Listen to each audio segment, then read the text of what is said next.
Hello Smarties, welcome to your educational channel Smart Learning with Ritu ma'am.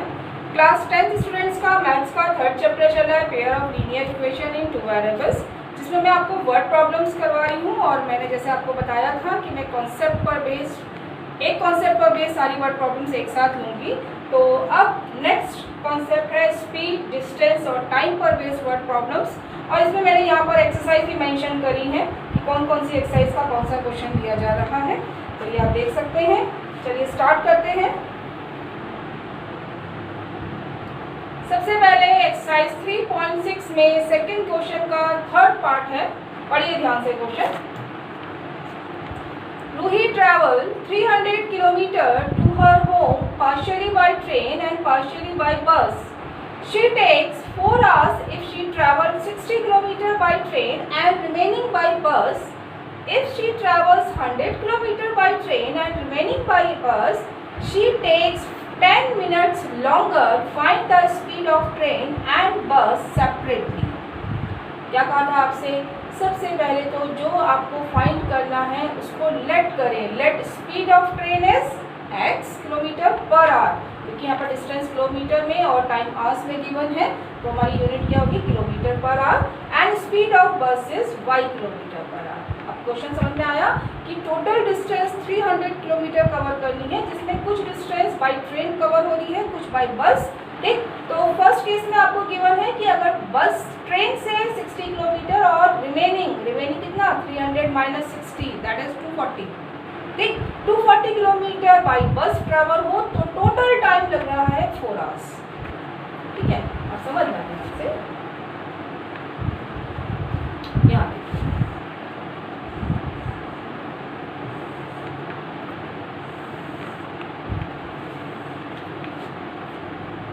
Train से कितने kilometre distance travel हो रही है?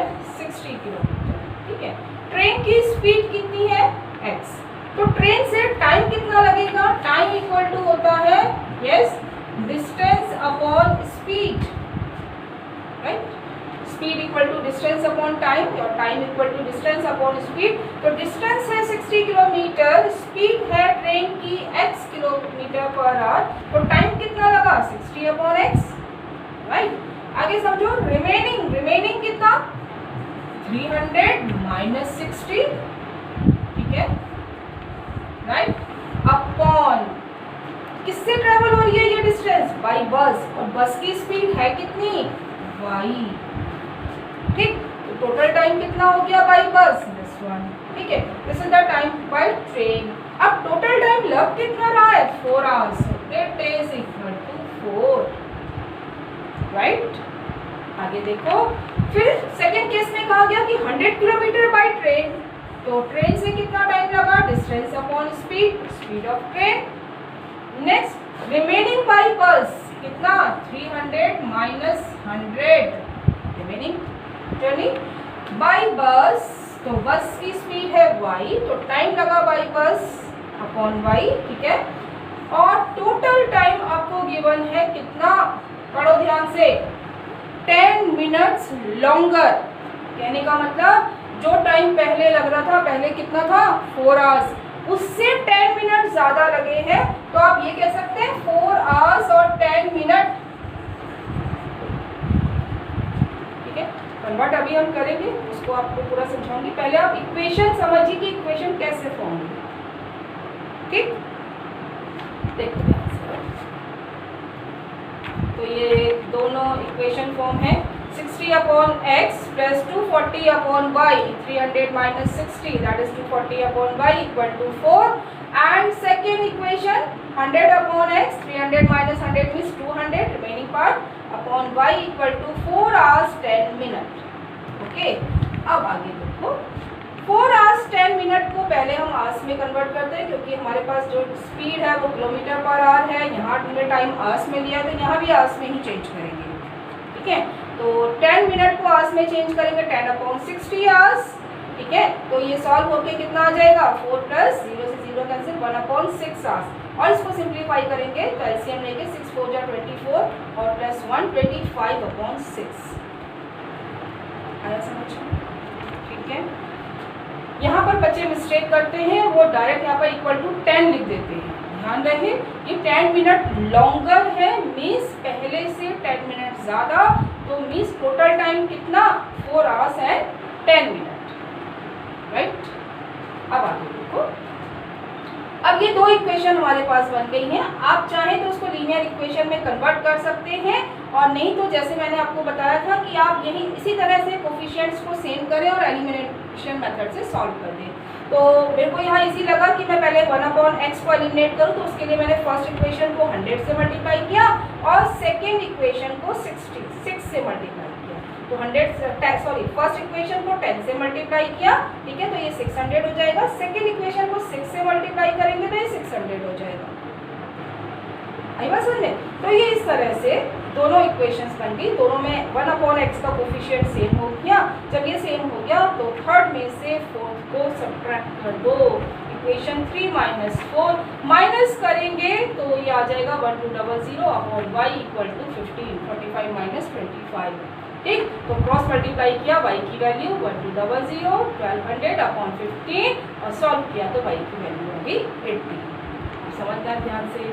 हमारे पास जो इक्वेशन थी कौन कौन सी थी, फर्स्ट और ये सेकंड, ठीक है। अब समझो y की वैल्यू 80 आई, कौन सी इक्वेशन में पुट करूं कि थोड़ा कैलकुलेशन इजी हो जाए। आप देखो यहाँ पर अगर y की वैल्यू 80 पुट करेंगे तो ये 80 से ही कट जाएगा, आपकी इक्वेशन सिंप्लीफाइड हो गई। यहाँ अपॉन में आ रहा है, तो अच्छा ये रहता है कि आप जो इक्वेशन सिंपल हो उसमें वैल्यू पुट करें। तो मैं फर्स्ट में पुट कर रही हूँ वैल्यू, फर्स्ट में वैल्यू पुट करी तो 240 अपॉन 80 सॉल्व किया, डिवाइड करके ये कट हो गया, ठीक है, ये कट होके 3 आ गया और ये 3 की साइड चेंज करेंगे, 4 - 3 1, 60 अपॉन x1, x की वैल्यू आ गई 60।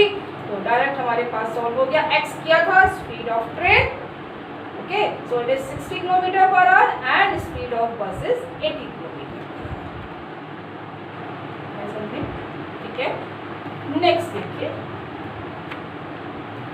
now next question is of exercise 3.5 question number 4 fourth part। ये भी स्पीड टाइम पर बेस्ड क्वेश्चन है। देखिए, places A and B are 100 km apart on a highway, one car start from A and another from B at the same time. If the cars travel in the same direction at different speeds, they meet in 5 hours. If they travel towards each other, they meet in 1 hour. What are the speeds of the two cars? क्या दो car अलग अलग places से चल रही हैं, ठीक है, ए और बी प्लेसेस से, जिनके बीच की डिस्टेंस 100 है। जब वो सेम डायरेक्शन में जा रही हैं तो they will meet after 5 hours. And when they move towards each other, then they meet after 1 hour. We have to calculate the speed of both cars. So सबसे पहले let speed of car from place A is x km/h and speed of car from place B equal to y km/h. अब इसको समझने के लिए मैंने थोड़ा सा डायग्राम बनाया है, आप उसकी हेल्प से समझने की कोशिश करिए। पहले केस में दो A और B पार्ट हैं और 100 km अपार्ट, और फर्स्ट ए पार्ट से जो कार जा रही है उसकी स्पीड है x km/h, जो बी से जा रही है उसकी स्पीड है y km/h, और दोनों सेम डायरेक्शन में जा रही हैं, ठीक है। जब ये सेम डायरेक्शन में जा रही है, कहीं आगे जाके मिलेंगे किसी पॉइंट पर, ठीक है, मैंने लेट कर दिया, let this point is C, ठीक है। अब यहाँ समझो, और कितने टाइम के बाद मिल रही है, यहाँ पर 5 hours के बाद, ठीक। अब समझना आगे, अब इसमें क्या रिलेशन बना सकते हैं। आपको ये डिस्टेंस गिवन है AB 100 km, हम ऐसे लिख सकते हैं AC - BC equal to AB। यहाँ देखिए, AC - BC equal to AB देख सकते हैं। What is AC? AC is the distance. Distance equal to क्या होता है, speed into time, right. Speed कितनी है x, टाइम कितना लग रहा है, A से जाने में कितना टाइम लग रहा है 5 hours, B से भी C तक जाने में भी टाइम 5 hours ही लग रहा है, ठीक है। तो क्या बनेगी 5x - BC 5y equal to 100। Distance equal to speed into time, ठीक है। तो उस फॉर्मूले से हमने करा, तो speed x kilometre per hour, time लग रहा है 5, तो 5x, और b से distance bc, speed into time y into 5, ठीक है। और इन दोनों डिस्टेंसेस का डिफरेंस कितना है, AC माइनस BC 100, 5 से डिवाइड किया तो फर्स्ट इक्वेशन आ गई x minus y equal to 20, ठीक। आगे समझो। अब नेक्स्ट क्या कहा गया, यहाँ देखो, अब A और B से जो कार चल रही हैं वो अब टुवर्ड्स ईच अदर, एक दूसरे की तरफ आ रही है, ठीक। तो यहाँ पर अब यह समझेंगे, सपोज लेट वो D पॉइंट पर मिल रही है और कितने टाइम बाद मिल रही है, आफ्टर 1 आवर, टाइम 1 आवर हो गया, ठीक। स्पीड हमारी वही है, तो अब क्या रिलेशन बनेगा इन डिस्टेंसेस में, AD plus BD equal to AB, आया समझ में, ठीक। तो रिलेशन बनाया, AD plus BD equal to AC, AD is distance covered by the car from A, ठीक है, और टाइम 1 आवर है, speed x kilometre per hour है, तो डिस्टेंस कितनी हो जाएगी, speed into time x into 1, और सेकेंड कार y इंटू 1, दोनों डिस्टेंसेस का सम कितना है 100, तो हमारे पास इक्वेशन बन गई x plus y equal to 100, equation बन गई। इससे इजी इक्वेशन आपको मिलेगी नहीं, क्या करना है, दोनों को ऐड करो, x की वैल्यू आ गई, वैल्यू पुट करो, y की वैल्यू आ जाएगी। यहाँ देखो, फर्स्ट और सेकंड को ऐड किया तो x की वैल्यू आ गई, किसी भी एक इक्वेशन में सेकंड में पुट कर दी तो y की वैल्यू आ गई।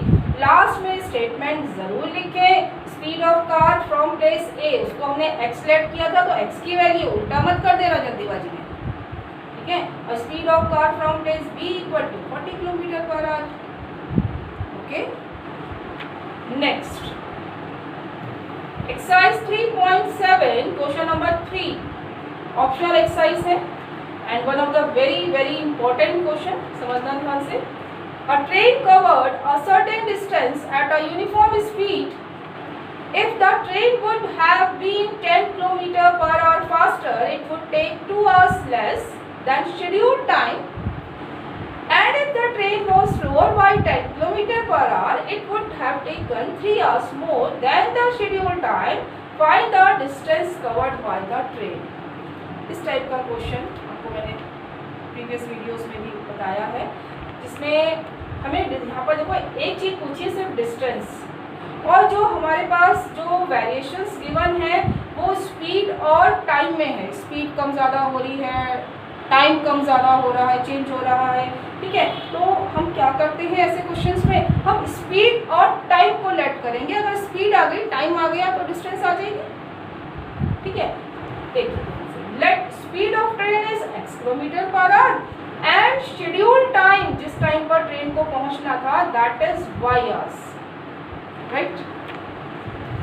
तो डिस्टेंस कितनी हो जाएगी, distance equal to speed into time, xy kilometre, unit के according kilometre per hour, time hours में है तो डिस्टेंस किलोमीटर में, ठीक है। अब आगे समझो, अब क्या हुआ, क्या इसमें कहा गया कि अगर स्पीड को बढ़ा दें तो ऑब्वियसली टाइम कम लगेगा, और अगर स्पीड को कम कर देंगे तो टाइम ज़्यादा लगेगा शेड्यूल टाइम से, ठीक है। लेकिन डिस्टेंस वही ट्रैवल होनी, सर्टेन डिस्टेंस ट्रैवल होनी है, ठीक। तो कहने का मतलब है दोनों कंडीशंस में डिस्टेंस सेम है, ठीक। अब यहाँ समझो,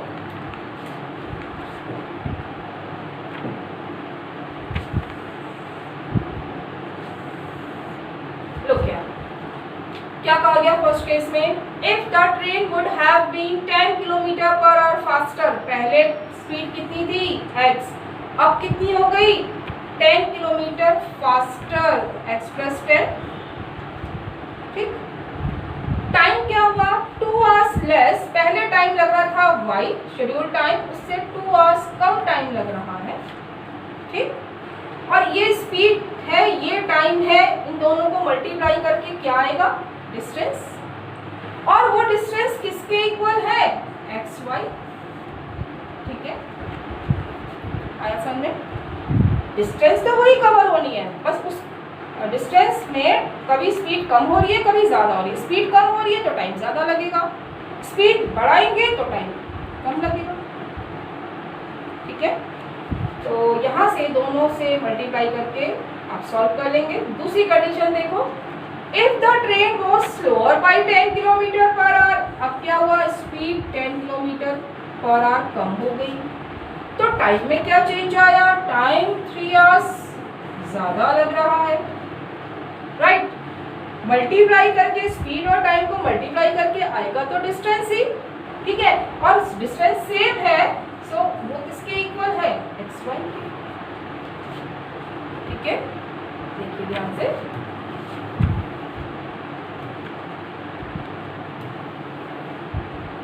सेम है equations, x plus 10 y into y minus 2 equal to xy and x minus 10 into y plus 3 equal to xy, right। ये इक्वेशंस हैं, अगर ये समझ में आ जाए तो क्वेश्चन बहुत इजीली सॉल्व हो जाता है। दोनों ब्रैकेट्स को मल्टीप्लाई करना, मैंने दोनों इक्वेशन साइमल्टेनियसली ली हैं, तो साथ साथ मल्टीप्लाई करा, मल्टीप्लाई करके सिंप्लीफाई किया तो देखा हमारे पास ये दो इक्वेशन, ठीक है। बहुत बढ़िया इक्वेशंस आई हैं, आप ध्यान से देखो, प्लस 10y और माइनस 10y, कुछ करने की जरूरत नहीं है, ठीक है। क्या करेंगे, फर्स्ट और सेकंड को ऐड किया, ऐड करने पर डायरेक्ट आपके पास x की वैल्यू 50 आ गई। जो इक्वेशन इजी लग रही हो, मुझे फर्स्ट इजी लगी, मैंने फर्स्ट में वैल्यू पुट करी, y की वैल्यू आ गई 12, ठीक। आगे देखें, जब डिस्टेंस आगे स्पीड, डिस्टेंस हमें कैलकुलेट करनी है, स्पीड और टाइम आ गया, तो distance covered by the train, speed into time, x into y, that is 600 kilometre, okay. Next,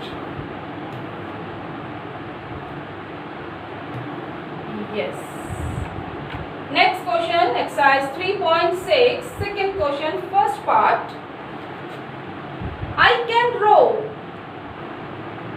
downstream 20 km in 2 hours and upstream 4 km in 2 hours. Find the speed of rowing in still water and speed of the current. ठीक है, तो क्या करना है आपको, speed of rowing in still water and speed of current, ठीक। अब मेरी बात ध्यान से समझना, जब भी आपके पास डाउन स्ट्रीम और अप स्ट्रीम का क्वेश्चन आए तो कुछ स्टेप्स मैं आपको बता रही हूँ, अगर आप उनको फॉलो करेंगे तो आपको कोई प्रॉब्लम नहीं होगी। देखिए ध्यान से, हमेशा स्पीड ऑफ स्ट्रीम को y लेना, स्पीड ऑफ स्ट्रीम मतलब वाटर की स्पीड, क्वेश्चन किसी तरह से हो सकता है, स्पीड ऑफ स्ट्रीम कहें, स्पीड ऑफ करंट बोले या स्पीड ऑफ वाटर बोले, एक ही बात है, ठीक। आप वाटर की स्पीड को हमेशा y लेना, उससे क्या बेनिफिट होगा वो मैं आपको समझाती हूँ। देखिए ध्यान से,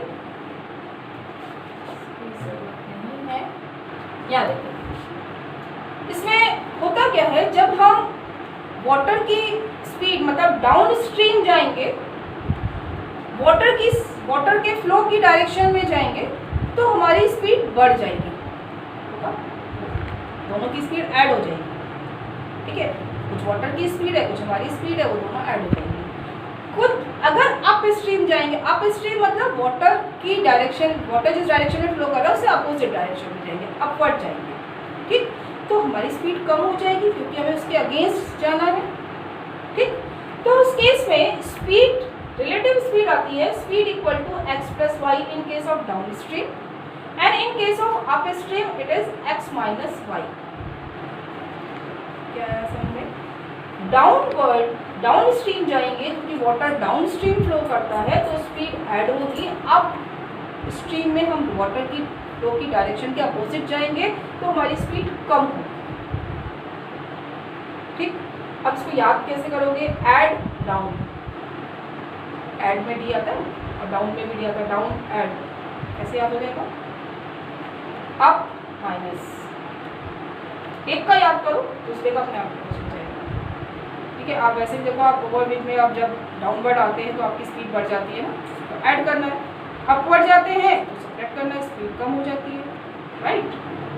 अब यहाँ देखिए, तो और वाटर की स्पीड हमेशा माइनस, यहाँ तो कोई फर्क नहीं पड़ता, बट यहाँ आप अगर आप चेंज कर दोगे तो गलत हो जाएगा, तो मैं इसलिए आपसे कह रही हूँ आप वाटर की स्पीड को हमेशा y लो, कोई भी वर्ड प्रॉब्लम आ जाए अप स्ट्रीम डाउन स्ट्रीम की, ठीक। तो इजीली आप x माइनस वाई और यही लिखो x माइनस वाई, आपकी मिस्टेक नहीं भी हो सकता है और तरीके से भी, बट उसमें कंफ्यूजन हो जाता है, बच्चे कहीं ना कहीं मिस्टेक कर देते हैं, ठीक है। आगे देखो, अब क्वेश्चन देखा, Ritu can row downstream 20 kilometre, distance है 20 kilometre in case of downstream, और टाइम हमें गिवन है 2 hours, right. In case of upstream distance is 4 hours and time is 2 hours, और we have to find the X and Y. अब क्या relation बनाएंगे आप, आपको separate time given है, सेपरेट डिस्टेंस पता है, सेपरेट आपको स्पीड पता चल गई, क्या लगाएंगे, speed equal to distance upon time या distance equal to speed into time, किसी भी तरह से आप रिलेट कर सकते हैं। तो speed equal to distance upon time 20 upon 2, इधर x minus y equal to 4 upon 2, solve करा तो ये आ गया x plus y 10 and x minus y equal to. अब देखो क्वेश्चंस कैसे हैं और उनसे इक्वेशंस कितना इजी बन रही है, राइट, सिंपल, ठीक। दोनों को ऐड करेंगे तो x की वैल्यू आ गई, x की वैल्यू किसी एक इक्वेशन में पुट कर दो, y आ गया, आ जाएगी, right.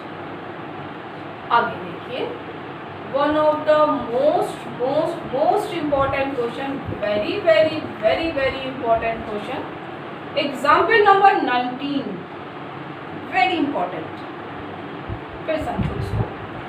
A boat goes 30 km upstream and 44 km downstream in 10 hours, and in 13 hours it can go 40 km upstream, 55 km downstream. Determine the speed of stream and that of the boat in still water. ये दोनों question मैंने साथ साथ लिए हैं, पहले आपको easy समझाया, फिर उससे थोड़ा टफ क्वेश्चन लिया है, और आप दोनों में कंपैरिजन भी करना है, ठीक। समझो ध्यान से, मैंने क्या कहा था आपसे कि आप हमेशा वाटर की स्पीड को वाइलेट करना, ठीक।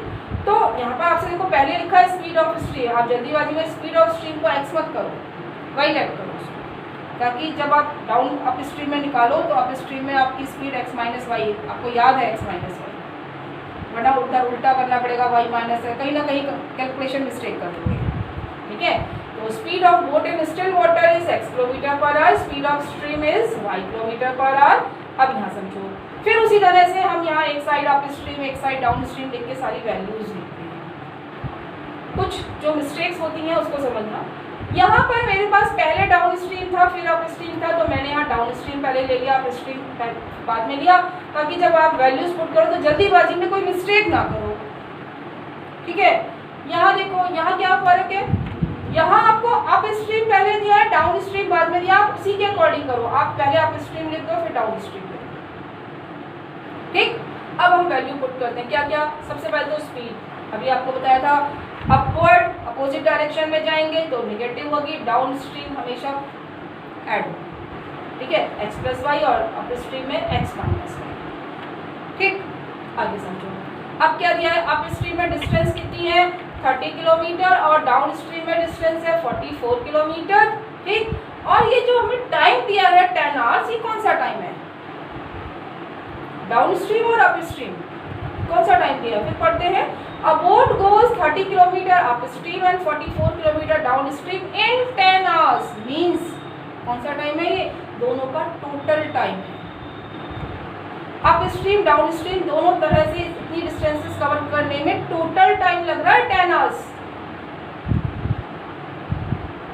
यहाँ क्या था, यहाँ आपको अलग अलग था, डाउन स्ट्रीम का टाइम अलग था, डिस्टेंस अलग थी, इधर अप स्ट्रीम का टाइम अलग था, डिस्टेंस अलग थी, हमने सिंपल इक्वेशन बनाई। यहाँ पर हमें टोटल टाइम गिवन है, तो हमने पहले दोनों का टाइम निकाला, time equal to distance upon speed, तो 30 upon x minus y, here distance upon speed 44 upon x plus y, और ये टोटल टाइम कितना है 10, तो हमारी इक्वेशन बन गई 30 upon x minus y plus 44 upon x plus y equal to 10, ठीक है। एक अगर समझ में आ गया तो दूसरी इक्वेशन उसी के अकॉर्डिंगली, बस ध्यान ये रखना है कि डाउन अप स्ट्रीम है तो आप x प्लस वाई साथ में x माइनस वाई लेंगे, और डाउन स्ट्रीम है तो x प्लस वाई लेंगे। डाउन स्ट्रीम में जो डिस्टेंस कवर हो रही है उसको उसी की स्पीड से डिवाइड करेंगे, आगे पीछे मत करना। 40 किलोमीटर अप स्ट्रीम है तो 40 किलोमीटर को उसकी अप स्ट्रीम से डिवाइड करेंगे, मीन्स x माइनस वाई से। डाउन स्ट्रीम में डिस्टेंस 55 किलोमीटर है, डाउन स्ट्रीम की स्पीड होती है x प्लस वाई, तो उससे डिवाइड करेंगे और टोटल टाइम लग रहा है 13 आवर्स। ठीक है, तो ये दो इक्वेशन बनी। अब आगे देखो, मैंने आपको दो मेथड बताए थे कि एक तो आप इसको p और q लेट करके भी linear equation in two variables में लेकर भी कर सकते हैं, दूसरा आप डायरेक्ट भी कर सकते हैं। आप फर्स्ट इक्वेशन को 4 से मल्टीप्लाई करो, सेकंड को 3 से मल्टीप्लाई करो, आप देखोगे x 1/x माइनस वाई के कोफिशिएंट सेम हो गए। ठीक, देखो ध्यान से, फर्स्ट को मैंने 4 से मल्टीप्लाई किया साइड टर्म्स को, तो 120/10, ठीक है, 4 से मल्टीप्लाई किया, सेकंड को 3 से मल्टीप्लाई किया, तो 120/x माइनस वाई दोनों सेम आ गए। इन दोनों को सब्ट्रैक्ट करेंगे, 176 में से 165 माइनस करेंगे, 11 आएगा और इधर आ जाएगा 1, तो हमारे पास क्या आया सॉल्व होके 11/x plus y equal to 1, तो यहाँ से x प्लस वाई की वैल्यू आ गई 11। ठीक, अब x प्लस वाई की वैल्यू किसी एक इक्वेशन में पुट कर दो, कौन से इजी लग रही है? तो फर्स्ट इजी लग रही है, मैंने इसमें पुट करी, 11 पुट करेंगे, 11 4 जा 44, तो ये उधर जाके 10 - 4 हो जाएगा। देखो ध्यान से, 44/11, ठीक, 4 हो गया, साइड चेंज करी, 6 आ गया, सॉल्व करेंगे, x माइनस वाई की वैल्यू आ गई 30/6, x माइनस वाई आ गया 5। अब आपको पता ही है, अब इन दोनों इक्वेशंस को सॉल्व करना है। ठीक, दोनों को ऐड किया तो x की वैल्यू किसी एक में वैल्यू पुट करेंगे, y की वैल्यू आ गई। ओके, x y आ गया, speed of boat in stream water that is x, so 8 km/h, speed of stream that is y, so 3 km/h। ध्यान रहे, हमेशा वाटर की स्पीड बोट की स्पीड से कम आएगी, होगा ना, अदरवाइज क्या होगा, अब जब आप अपवर्ड जाएंगे, अप स्ट्रीम जाएंगे, तो अपोजिट डायरेक्शन में ही फ्लो करेंगे, डाउन स्ट्रीम। ठीक है, so very very important question, बार बार देखना इस क्वेश्चन को और फिर अपने आप करने की कोशिश करना। आइए कुछ और आगे क्वेश्चंस करते हैं। Next is again very important question, ये आपकी एक्सरसाइज 3.6 के तीनों क्वेश्चन और ये एक एग्जाम्पल बहुत इंपॉर्टेंट। ठीक, देखिए, 2 women and 5 men can together finish an embroidery work in 4 days, while 3 women and 6 men can finish it in 3 days. Find the time taken by 1 woman alone to finish the work and also that taken by 1 man alone. क्या question समझ में आया? 2 women 5 men एक साथ काम कर रहे हैं तो 4 दिन में वर्क कंप्लीट हो रहा है। 3 women 6 men work together and finish their work in 3 days, same work, right? So we have to find the time taken by 1 woman and that of 1 man if they work alone. अगर एक आदमी और एक औरत अकेले काम करेंगे तो कितने टाइम में वर्क कंप्लीट होगा? जो चीज हमसे पूछी है सबसे पहले तो उसी को लेट करते हैं। Let time taken by 1 woman to finish the work is x days, time taken by 1 man to finish the work is y days। अब इस कॉन्सेप्ट को बहुत ध्यान से समझना।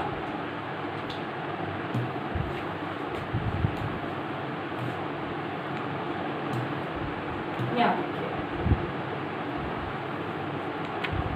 अगर आप एक सिंपल एग्जांपल से बता रही हूँ, अगर आप एक एक्सरसाइज को करने में 4 दिन लगा रहे हैं, समझना, अगर आप एक एक्सरसाइज को करने में 4 दिन लगाते हैं तो आपने एक दिन में कितनी एक्सरसाइज करी? 1/4 पार्ट। या और एग्जांपल लेती हूँ, एक एक्सरसाइज को अगर आप 2 दिन में कर रहे हैं तो एक दिन में आपने कितनी एक्सरसाइज करी? ऑब्वियसली आधी एक्सरसाइज करी। ठीक है, तो हम वर्क को ऐड सब्ट्रैक्ट कर सकते हैं। फिर 2 दिन में कितनी एक्सरसाइज करेंगे? डबल। 3 दिन में कितनी एक्सरसाइज करेंगे? इसी तरह से 3 टाइम्स। ठीक है, लेकिन हम टाइम को इस तरह से सॉल्व नहीं कर सकते। जैसे वन वुमेन x डेज में कर रही है, 1 मैन y डेज में कर रहे हैं, तो 2 वुमेन क्या 2x डेज में करेंगी या x/2 डेज में करेंगी? नहीं। ठीक है, तो हम क्या करते हैं, इसमें हम वर्क निकालते हैं कि 1 वुमेन और 1 मैन एक दिन में कितना काम कर रहे हैं। देखो, work done by 1 women in 1 day, जब एक वुमेन x डेज में वर्क कंप्लीट करे तो एक दिन का काम कितना हुआ 1/x पार्ट। अगर आप एक्सरसाइज 2 दिन में कर रहे हैं तो एक दिन में आप कितना कर रहे हैं 1/2 पार्ट। अगर 4 दिन में एक्सरसाइज कंप्लीट हो रही है तो एक दिन में कितना पार्ट कर रहे हैं 1/4 पार्ट। 2 डेज का निकालना तो मल्टीप्लाई 2, 3 डेज का निकालना तो मल्टीप्लाई बाई 3, राइट। यहाँ देखो, so work done by 1 women is 1 day 1/x and work done by 1 man in 1 day equal to 1/1। अब इक्वेशन बनाते हैं। ये हमारे पास वर्क आया है, इतना पार्ट वर्क हो रहा है एक दिन में, एक वुमेन कर रही है, इतना पार्ट वर्क हो रहा है एक दिन में, एक मैन कर रहा है, ठीक है। यहाँ समझो, अब क्या है 2 वुमेन एंड 5 मैन। अब यहाँ समझो, जब 1 वुमेन 1 डे में 1/x वर्क करी तो अगर 2 वुमेन होगी तो डबल काम होगा, कितना होने क्या 2/x। 1 मैन 1 डे में 1/y वर्क कर रहा है तो अगर 5 मैन मिलके काम करेंगे तो वर्क 5 टाइम्स बढ़ जाएगा, तो कितना हो गया 5/y, ठीक है। और ये काम एक दिन का आएगा, ठीक है। तो 4 डेज का वर्क कितना हो जाएगा इंटू 4 करोगे। यहाँ समझो 2/x 2 वुमेन का 1 डे वर्क, 5/y 5 मैन का 1 डे वर्क, ठीक है। आगे समझेंगे, तो इन दोनों का टोटल वर्क कितना हो गया 2/x प्लस 5/y। ये किसका होगा 1 डे वर्क, ठीक है। ये 2/x प्लस 5/y ये आया 2 वुमेन और 5 मैन का 1 डे वर्क, राइट। और वो कितने डेज लगा रहे हैं 4 डेज, तो 4 डेज में वर्क कंप्लीट हो जा रहा है तो उसको 4 से मल्टीप्लाई कर दें तो वर्क पूरा कंप्लीट हो रहा है इक्वल टू 1। आया समझ में? फिर से समझो, 2/x आया 2 वुमेन का 1 डे वर्क, 5/y आया 5 मैन का 1 डे वर्क। इन दोनों को ऐड करके आएगा इन सारों का 1 डे वर्क, ठीक है। बट वर्क 4 डेज तक चल रहा है तो वर्क कितना हो रहा है 4 डेज में वर्क कंप्लीट हो रहा है, पूरा वर्क 1 वर्क कंप्लीट हो गया तो उसको 4 से मल्टीप्लाई कर दें तो हमारे पास इक्वल टू 1 आ गया total work. Same here 3 women का 1 डे वर्क 3/x, 6 मैन का 1 डे वर्क 6/y। इनका total 1 day work 3/x plus 6/y। और फिर 3 डेज लगा रहे तो 3 डेज में कितना वर्क हो गया मल्टीप्लाई बाई 3, तो ये टोटल वर्क कितना हो गया 3 वर्क इक्वल टू 1, ठीक। आगे सॉल्व करते हैं, साइड चेंज कर दी 4, इधर साइड चेंज कर दी 1/3। डायरेक्ट आप सॉल्व कर सकते हैं, आप x 1/x का कोफिशिएंट यहाँ 2 है, यहाँ 3 है, इसको 3 से मल्टीप्लाई करो, इसको 2 से मल्टीप्लाई करो, ठीक है। तो कोफिशिएंट सेम हो जाएंगे, दोनों को सब्ट्रैक्ट करेंगे थर्ड और फोर्थ इक्वेशन को, ठीक है। तो 15 - 12 3 और यहाँ एलसीएम लेके सॉल्व करेंगे, ये देगा आंसर 3/y 3/4 - 2/3। एलसीएम लेके सॉल्व किया तो 3/y equal to 1/12, cross multiply किया, y की वैल्यू आ गई 36। मैंने आपसे पहले भी कहा p और q लेकर भी सॉल्व कर सकते हैं, ठीक है। आपको मेथड अच्छे से आ गया है। अब आगे देखो, अब y की वैल्यू 36 है, समझना ध्यान से। फिर से y की वैल्यू कौन सी इक्वेशन में पुट करूं 36 है, देखो यहाँ 36 पुट करेंगे तो ये 5 से नहीं कटेगा, थोड़ा सा कैलकुलेशन बढ़ जाएगी, बट यहाँ 36 अगर पुट करते हैं तो ये सिंप्लीफाइड हो रहा है, ठीक। तो हम कौन सी इक्वेशन में पुट करेंगे सेकंड में पुट करते हैं, तो सेकंड में पुट करिए y की वैल्यू कट करके 6 × 6 6 6 36 1/6, साइड चेंज करी, एलसीएम लिया, सॉल्व किया, 1/6 आई, क्रॉस मल्टीप्लाई कर दो, x की वैल्यू 18, ठीक है। x की वैल्यू आ गई, y आ गया, लास्ट में आंसर जरूर लिखिए। Time taken by 1 women is 18 days and time taken by 1 man that is y, it is 36 days, okay. Next और बाकी आपके सारे क्वेश्चंस हो गए हैं, अब एक्सरसाइज आपकी कंप्लीट है, एक्सरसाइज का चैप्टर ही आपका कंप्लीट हो गया है। इसके बाद मैं कुछ और एक्स्ट्रा क्वेश्चंस जो बोर्ड में अक्सर पूछे जाते हैं वो आपको लेके आऊँगी। और अभी आप पहले एनसीईआरटी के सारे वर्ड प्रॉब्लम्स की बहुत अच्छे से प्रैक्टिस करिए। वीडियो पसंद आए तो लाइक ज़रूर करें, चैनल सब्सक्राइब करें और बेल आइकन प्रेस करें। Thank you so much. God bless.